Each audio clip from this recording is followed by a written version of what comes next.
ख़वातीन और हज़रात, मैं हूं आपका दोस्त एनजे ड्रीम टीवी के प्लेटफॉर्म से। मेरी तरफ से अस्सलाम वालेकुम वरहमतुल्लाहि वबरकातुहू। मेरे सोशल मीडिया के दोस्तों, आज हम कुछ मुख्तलिफ सी बातें करेंगे। सोशल मीडिया के इमरान खान, सोशल मीडिया की गिद्दें और सोशल मीडिया और मीडिया के ऊपर फॉरेन फंडिंग से पैसे लेके और अपने एम, अपनी बातें, अपनी हर चीज लिफाफों के हिसाब से चेंज करने वाली गिद्दें, उनके ऊपर बात करेंगे। इसके साथ साथ कुछ इससे ऐसे टॉपिक्स लाएंगे जो कि आपके सामने पेश करूंगा और आपने गौर से उनको देख के फैसला आपने खुद ही करना है। मेरा काम है नाकस अकल के मुताबिक चीजें ढूंढ के लाना, रोशनी डालना और आपके सामने रख देनी। बाकी माशाल्लाह इस वक्त दुनिया में हर बंदा इंटरनेट पर रसाई है, वेल एजुकेटेड है, सारे समझदार हैं, अक्ल है, बालग हैं जो मुझे सुनते हैं। बड़े भी हैं, छोटे भी हैं, मुझसे बहुत सारे हैं माशाल्लाह। ये मीडिया के दो गिद्ध, फॉरेन फंडिंग से चलने वाले, लिफाफों के हिसाब से अपने माली सेट करने वाले दो लोग हैं। इनकी कुछ बातें सुने, इसके ऊपर फिर बाद में बातें करेंगे हम इंशाल्लाह ताला। हम कंपेयर करते थे कि 2024 में वही होगा जो 2018 में हुआ। यही बात कर रहा था, लेकिन अब हम वो कंपैरिजन नहीं कर सकते। पहले हम ताना मारते थे जी कि इमरान खान भी 2018 में एस्टेब्लिशमेंट की मदद से आया, तो अब नवाज शरीफ साहब भी एस्टेब्लिशमेंट की मदद से आ रहे हैं। अब हम वो नहीं कह सकते, क्योंकि अब जो 2024 में जो इलेक्शन होगा वो 2018 के इलेक्शन को बहुत पीछे छोड़ गया। वो फिर भी कुछ ना कुछ इलेक्शन था, ये तो इलेक्शन होगा ही नहीं। लेकिन इसके बावजूद मैं समझता हूं कि 8 फरवरी को अगर तहरीक-ए-इंसाफ के, अगर पीपल्स पार्टी के और जमात इस्लामी के और पार्टियों के वोटर जो है बड़ी तादाद में निकले, वोट डाले, खासतौर पर जो तहरीक-ए-इंसाफ के वोटर, अगर उनको मोबिलाइज कर लिया जाए और उनकी एक बड़ी तादाद जीतने में कामयाब हो जाए, तो फिर मैं समझता हूं कि चीज़ मेरे दोस्तों, आपने हामिद मीर नमी गिद्ध, इस इंसान नुमा जानवर की, इस मीडिया के इमरान खान की बातें सुनी। वो क्या फरमा रहा है? जो 2018 के इलेक्शंस जो हो चुके हैं, जिन्होंने करवाया वो मान चुके हैं कि वो 2 नंबर इलेक्शन थे, RTS में बैठा था, वो मान चुके हैं। हमने फलां को फोन लाया, फलां को सीटें दी, ये किया वो किया, और जैसे मैनेज किया। फैज हमीद की सारी दास्तानें सामने हैं।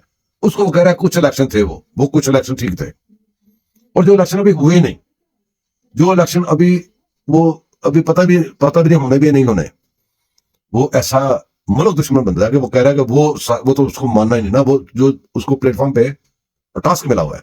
क्योंकि इमरान खान का टास्क ये है कि इलेक्शन नहीं लड़ना, हमने फसाद पैदा करना है। और फसाद कैसे पैदा होगा कि आने वाले इलेक्शन को ना माना जाए। अगर वो जीते तो माने, ये तो शुरू से उसका सिस्टम है, ना जीते तो नहीं मानने। तो जैसे काम कर चुके हुए हैं, जैसी सजाएं होने वाली हैं, जैसा सब कुछ है, उसकी तैयारी के लिए वो पहले अभी इलेक्शन नहीं, वो पहले कह रहा है कि वो तो इलेक्शन नहीं सही होंगे। इसी तरह दूसरा गिद्ध भी वैसे सवाल उसके सामने फेंक रहा है और खुद ही आपस में बैटिंग बॉलिंग खुद ही वो सेट फाइट कर रहे हैं, लफ्जों से खेल रहे हैं। अब इनसे पूछें, ये 2 लोग हैं, इनसे आप ये पूछें। एक और मैं क्लिप इनका आपके सामने रखूंगा पिछले इलेक्शंस का, वो भी जरा इनसे पूछें, उसका जवाब भी लें। फिर जिसकी फेवर में बोल रहे हैं, वो किसी बात का सवाल पूछता है, जवाब नहीं देता किसी बात का, उसका भी दिखाता हूं आपको। हम थोड़े से क्लिप यहाँ पे देखेंगे और इन मीडिया के गिद्धों का की बातों की रोशनी में वो सारे देखने हैं आपने, इनके ये अल्फाज याद रखने हैं, फिर हम आगे देखते रहेंगे, हमें बड़ी समय लगेगी इंशाल्लाह। तो नवाज शरीफ साहब को सुप्रीम कोर्ट के जरिए डिस्क्वालीफाई करवाया गया, वो फैसला एक्चुअली कहीं और हुआ था, जुडिशरी सर्विस इस्तेमाल हुई। बिल्कुल यही नजर आता है, यही जो चेन ऑफ इवेंट्स है वो वही शो कर रहे हैं कि इसी तरह हुआ।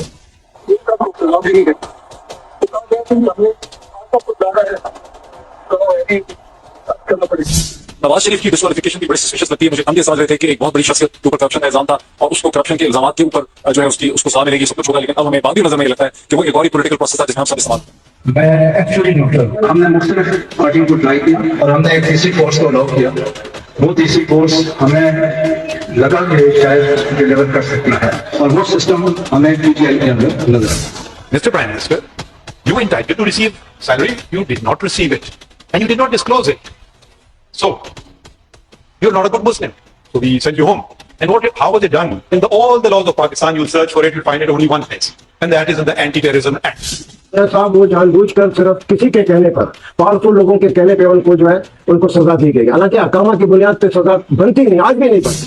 ISI वालों ने मेरे चीफ जस्टिस को अप्रोच करके कहा कि हमने इलेक्शन तक नवाज शरीफ और उसकी बेटी को बाहर नहीं आने देना, शौकत अजीज सिद्दीकी को बेंच में मत शामिल। और जनरल बाजवा साहब की मुलाकात 6 घंटे की, और आपने पनामा पे सवाल पूछा। उनका ये कहना था कि ये बेसिकली लड़ाई थी अदलिया के 3 जजेस और मियां नवाज शरीफ के दरमियान, इन दोनों का पुराना प्रॉब्लम। जी तो दोस्तों, ये जो आपने एक गुलदस्ता सुना है, ये जो बेंच सुना है, ये जो क्लिप्स का एक बंडल आपके सामने रखा है, ये स्टार्ट जब हुआ, मुझे गौर कीजिएगा, ये इसी हामिद मीर नामी मीडिया के गिद्ध, मीडिया के इमरान खान से शुरू हुआ है। और ये वो सारे लोगों ने क्या कुछ कहा है 2018 के इलेक्शन के बारे में, क्या हुआ था इस मुल्क के साथ और किस किसने किया था। इसको वो ये कह रहा है कि ये इलेक्शन ठीक थे और जो 24 में होंगे वो ठीक नहीं होंगे, वो जो होने हैं वो इसको नजूमी को पहले पता है और इसका तरीकाकार वही है मेरे ख्याल में। आपका क्या ख्याल है? आपका ख्याल कहां मैटर करता है? ये मुल्क है, ये 22-23 करोड़ लोगों का मुल्क है और वाहिद न्यूक्लियर पावर है दुनिया में, मुस्लिम न्यूक्लियर पावर। आपका ख्याल क्या है? आप कौन हो? कहां से आए हो? किसके इशारे से अपने ख्याल बताते हो? कौन हो? वजह इस बात में गौर करें। ये लोग पागल बनाने के लिए आ जाते हैं हमें। अब वो जो कह रहे थे कि भाई जिस बंदे को लाए थे 2018 के इलेक्शन में, वो बंदा जब भी उठता है मुंह खोलता है गटर की तरह, उसका मुंह है बदबूदार, जब भी वो बात करता है उसके मुंह से बदबू बाहर निकलती है और वो मुल्क के खिलाफ निकलती है। अब उस इंसान ने मुल्क के साथ क्या कुछ किया है? वो इंसान क्या है? ये शौकत खानम लेके जो फिर रहा है। यहां पे क्वेश्चन किया गया है, मैं अभी आपको क्लिप दिखाने लगा हूं, क्वेश्चन किया गया, उसने बताया कि आप लोग समझते हैं ना ये इलाज करने के लिए नहीं है, ये लोगों का, गरीबों का, गरीब का तो वहां काम ही कोई नहीं है ना, गरीब का इलाज के लिए नहीं है, ये तो जिंदा लोगों के लिए, जिंदा लोगों के ऊपर तजर्बात करने के लिए वो बनाया गया, जिसको पैसे लगाए के यहाँ गरीब मुल्क में भेजा गया। और जिसको ये गिद्धों का गिद्ध जो नोच रहा है उसका नाम ले लेके जब भी बैठते हैं, मैंने हॉस्पिटल बना दिया, मैंने एक नहीं कई बना दिए अब तो, हर इलाके के बंदे उसको फ्री में मिल रहे हैं एक्सपेरिमेंट करने के लिए। ये क्लिप अगले देखें, इसके अंदर आपको पता चलेगा कि शौकत खान क्यों बना था, कैसे बना था, किसने बनाया था। और वो जो 2018 के इलेक्शन जिसको कह रहे ठीक इलेक्शन थे, उसके बदले में क्या चीज हमारे ऊपर मसलत की गई पाकिस्तान के ऊपर, पाकिस्तान के साथ क्या कुछ हुआ वो तो आपको पता ही है, कैसे हुआ ये भी गौर करें प्लीज।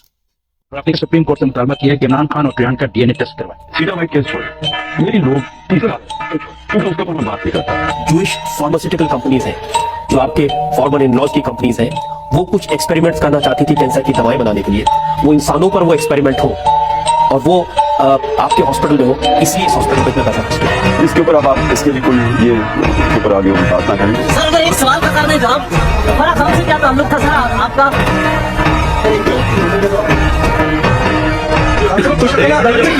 आप यहाँ पर तो जवाब दे रहे हैं, अदालत में साबित करते हैं। जी तो मेरे दोस्तों, आपने मीडिया के गिद्धों की बातें सुनी और इनके जवाब सुने, उनके जो रिजल्ट थे वो देखे, सारी चीजें आपने देखी। अब मैं आपको एंड में क्या दिखाने लगा हूं, ये सारी बातें अब आपके ऊपर है, आपने खुद सोचना, खुद फैसला करना है। मेरा काम था आपको ढूंढ के क्लिप दिखा दी है।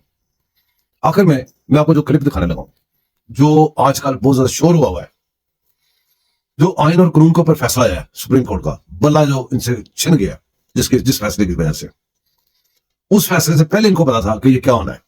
उस फैसले वाले दिन उन्होंने बहुत सारे टॉपिक ड्रामे सोचे हुए थे, करने की कोशिश भी की, वो नहीं चले। ये क्लिप देखें, इनको पहले पता था कि ये क्या हो रहा है, ये खुद इनकी सेटिस्फाइड थी कि ये करेंगे, ये होगा, ये करेंगे, इनका काम है सिर्फ इंतजार कराना। इस क्लिप को सुने फिर हम बात करते हैं। क्या हाल है? आज गौर साहब से बात हुई थी वो बल्ले के बारे में ना, तो उन्होंने कहा है कि ये फैसला तो 2-3 दिन बाद सुप्रीम कोर्ट में उड़ जाएगा। फिर इतनी मेहनत क्यों की है?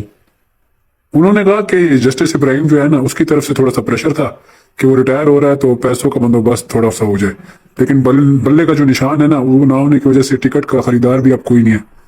अब उन्होंने अब बताया कि 2 करोड़ की बोली लगाओ तो जो मिलता है उससे पकड़ लो। अब उम्मीद तो यही है कि 2 करोड़ देने वाले या 100 एक बेवकूफ मिल जाएंगे। ठीक है, समझ आ गई है। वैसे भी जीत का तो कोई छोड़ो, अपना अपना माल पकड़ो और शेर साहब को भी ख्याल रखना। हाँ जरूर, जजों को 50 ही देंगे, बाकी इंशाल्लाह अपनों में ही है। जी तो मेरे दोस्तों, ये क्लिप भी आपने सुन लिया, अब आपके सामने है कि इनको पता था हमने क्या किया हुआ है, वो जज का क्या मसला था, इनके जो जज मिले हुए इनके साथ, और सुप्रीम कोर्ट से क्या फैसला आना ये पहले पता था। इन्होंने इलेक्शन भी नहीं लड़ने, इनका मकसद इलेक्शन नहीं, इनका मकसद और कुछ नहीं है, इनका मकसद सिर्फ इंतशार है। मुल्क के खिलाफ जो कुछ भी कर सके इन्होंने करना है।